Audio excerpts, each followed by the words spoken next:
public speaking tujuannya itu untuk mempengaruhi, memberikan informasi dan mempengaruhi bagaimana orang-orang mengikuti ibu-ibu.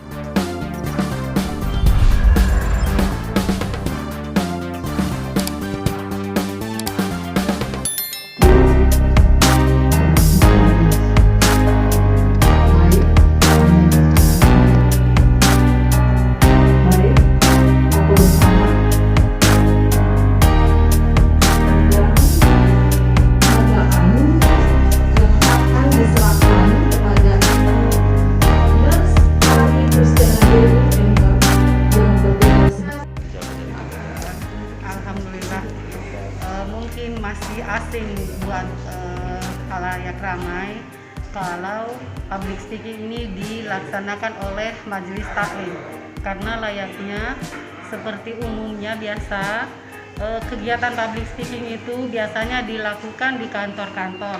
Kenapa kami Majelis Taklim Uhwah Universitas Muslim Indonesia mengadakan ini?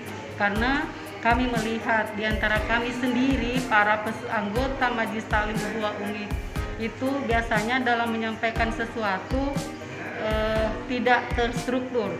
Olehnya itu kami mengambil materi public speaking ini atau kegiatan ini adalah untuk menambah wawasan kami selaku anggota dari Majelis Taklim Uhwah Universitas Muslim Indonesia. Karena kami merasa malu jika ada di antara kami yang tidak dapat memberikan aspirasi dengan baik dan benar. Dan saya sangat mengharapkan majelis taklim yang lain dapat mengikuti kegiatan kami, insya Allah. Kalau public speaking buat wanita itu sebenarnya penting, apalagi ibu-ibu, karena kan public speaking tujuannya itu untuk mempengaruhi, memberikan informasi dan mempengaruhi bagaimana orang-orang mengikuti. Ibu-ibu itu ada suami, ada anak, dan ada dalam sekitarnya. Paling penting itu buat suami dan anak.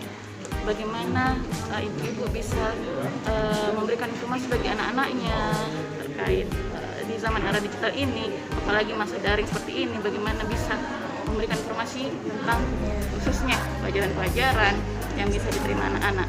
Terus untuk suami sendiri bagaimana agar tetap berada di jalan yang benar gitu ya Bu, menguatkan iman dan takwa, itu saja. Ya, terima kasih Bu.